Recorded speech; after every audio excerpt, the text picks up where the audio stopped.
मित्रांनो, महाराष्ट्राची विधानसभा निवडणूक नुकतीच पार पडली आणि त्यामध्ये एक प्रचाराच्या दरम्यान महत्त्वाचं वाक्य खूप गाजलं आणि ते वाक्य असं होतं की एक है तो सेफ है.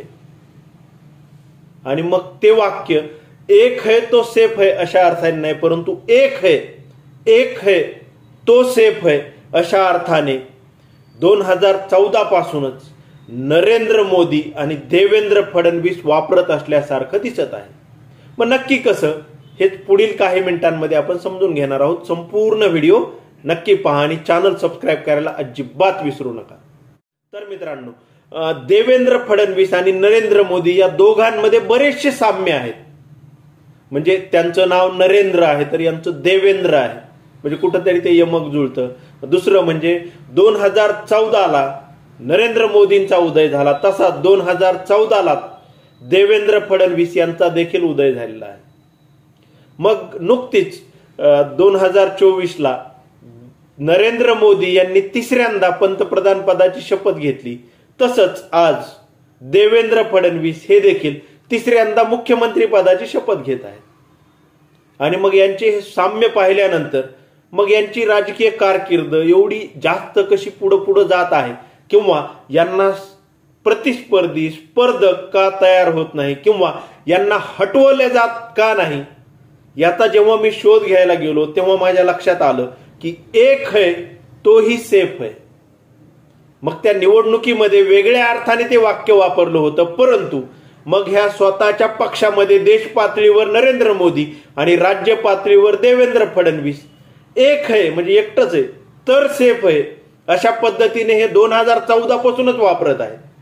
मग तुम्ही लक्षात घ्या की 2014ला पंतप्रधान पदाबाबत देखील शर्यत होती. त्या शर्यतीमध्ये राजनाथ सिंग होते, त्या शर्यतीमध्ये मुरली मनोहर जोशी होते, त्या शर्यतीमध्ये लालकृष्ण अडवाणी होते, त्या शर्यतीमध्ये नरेंद्र मोदी देखील होते.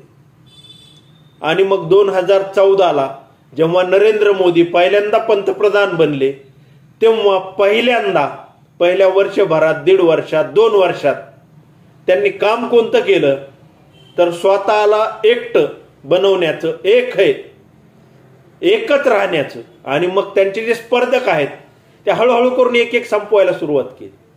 मग राजनाथ सिंगांना घालवलं, तिथं अमित शहांना आणलं. मग त्यानंतर लालकृष्ण अडवाणी, मुरली मनोहर जोशी, अन्य शिवराज सिंह चौहान असले नेते साईडलाईन करून टाकले. मंत्रिमंडळात सुद्धा स्थान नाही. मार्गदर्शक मंडळ केलंय म्हणले, 75 वर्षाच्या हातले तिकडे नेऊन टाकले. आणि मग आता मोदी 75 वर्षाचे झाल्यावर त्यांना टाकणार आहेत का म्हणलं तर नाही म्हणले, ते त्यावेळेसाठी नियम होता, आता तो नियम नाही. म्हणजे मोदीची बारी आली मार्गदर्शक मंडळात जायची की नियम बदलला. म्हणजे अशा पद्धतीने मग त्यांनी सर्व स्पर्धक उडवून लावले. मग बऱ्याचशा राज्यांमधले मुख्यमंत्री जे दिल्लीच्या स्पर्धेत येऊ शकतात असं वाटलं, त्यांना लगेच हटवण्याचं नितीन गडकरींचं नाव राहिलं. नितीन गडकरींना देखील अशाच पद्धतीने साईडलाईन करून टाकलं. अडवाणी, मुरली मनोहर जोशी, शिवराज सिंह चौहान, नितीन गडकरी सगळे साईडलाईन करून टाकले, राजनाथ सिंग. आणि मग आता अशी परिस्थिती आहे की देश पातळीवर जेव्हा भाजपकडे पाहतो तेव्हा एकच चेहरा समोर येतो, तो म्हणजे नरेंद्र मोदी यांचा. आणि ते एक आहे म्हणूनच सेफ आहे. स्पर्धक तयार झाला की हे संपून टाकते, दुसरा येऊनच द्यायचा नाही. आणि मग अशा पद्धतीने मग ते तिसऱ्यांदा पंतप्रधान बनले. मग आता आज तिसऱ्यांदा देवेंद्र फडणवीस यांचा पण शपथविधी आहे, ते तिसऱ्यांदा मुख्यमंत्री होत आहेत. मग हे देखील 2014ला आले होते. मग 2014ला महाराष्ट्रात देखील मुख्यमंत्री पदाची शर्यत होती.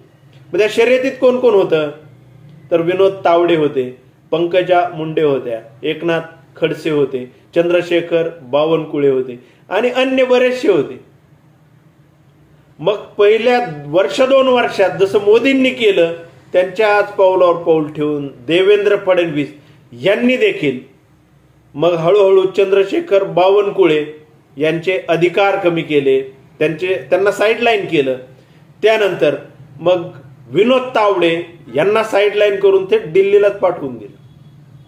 त्यानंतर मग एकनाथ खडसे यांच्या पाठीमागे केस लावली, त्या भोसरीच्या भूखंडाचं प्रकरण लावलं. आणि मग त्यांना असं गुंतवून टाकलं की ते बेजार आहेत, ते नक्की भाजपत आहेत का राष्ट्रवादी शरद पवार गटात आहेत, त्यांचा त्यांनाच पत्ता नाही. आणि पंकजा मुंडेंच्या मागे ते विरोधकांना रसद पुरविली आणि ते कुठं अंगणवाडीचे ते पोषण आहार किंवा ते ताट घेतले, सतरंज्या घेतल्या, चटाया घेतल्या, कुठं ते मोबाईल दिले आशा वर्कर्सला, हे सगळे घोटाळ्याचे कारनामे त्यांचे बाहेर काढले, चिक्की घोटाळा. आणि मग असं अनेक जण सांगतात की धनंजय मुंडेंनी जे पंकजा मुंडेंवर आरोप केले होते त्यासाठी रसद ही देवेंद्र फडणवीस यांनीच पुरविली होती. म्हणजे अप्रत्यक्षपणे देवेंद्र फडणवीस यांनीच धनंजय मुंडेंच्या हाताने पंकजा मुंडे यांचं नाव संपूर्ण महाराष्ट्रभर चिक्कीताई असं पाडलं होतं.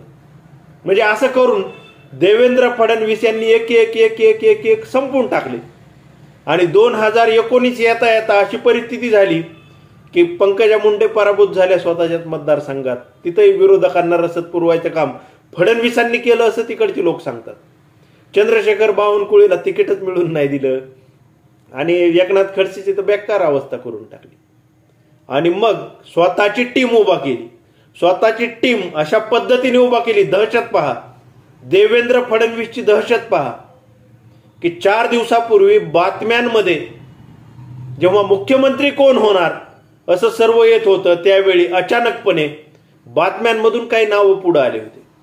त्यामध्ये एक नाव होतं मुरलीधर मोहोळ पुण्याचं.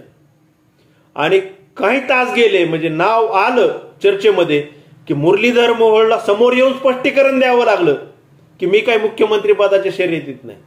म्हणजे देवेंद्र फडणवीसची पक्षामध्ये दहशत इतकी बेकार आहे की रवींद्र चव्हाणचं नाव आलं होतं. रवींद्र चव्हाण आठवत असेल 4 दिवसापूर्वीच्या बातम्या पहा.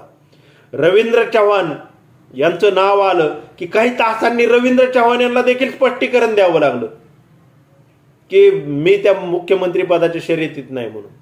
म्हणजे इतकी दहशत. आणि स्वतःचेच बगलबच्चे, स्वतःचे चाटुकार, स्वतःच्या तळवे चाटणारे, स्वतःचेच गुलाम, अशा गुलामांचा पक्ष देवेंद्र फडणवीस यांनी उभा केलेला आहे. जसं केंद्रामध्ये नरेंद्र मोदींनी केलेलं आहे. गुलाम, चाटुकार असे सर्व जमा केलेत नेते, त्यांना कसलेही अधिकार नाहीयेत, आवाज करायचा नाही कुणी. आणि ते एकटं आहे म्हणून तिकडं ते सेफ आहे आणि त्यांच्याच पावलावर पाऊल ठेवून इकडं देवेंद्र फडणवीस एकटंच राहिले आणि एकट्याच पद्धतीने कारभार करत आहे. आणि ते एकटं आहे म्हणून सेफ आहे.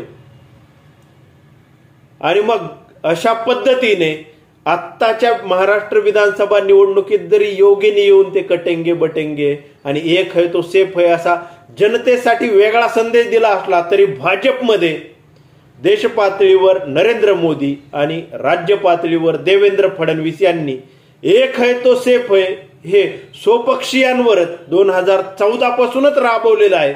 आणि त्यामुळंच ते तिकडं पंतप्रधान आहेत आणि हे इकडं तिसऱ्यांदा मुख्यमंत्री होत आहेत. मित्रांनो, माझ्या या मुद्द्याविषयी आणि मी दिलेल्या उदाहरणांविषयी तुम्हाला नक्की काय वाटतं कमेंट करून नक्की सांगा. आजच्या पुरतं एवढं थांबतो. धन्यवाद.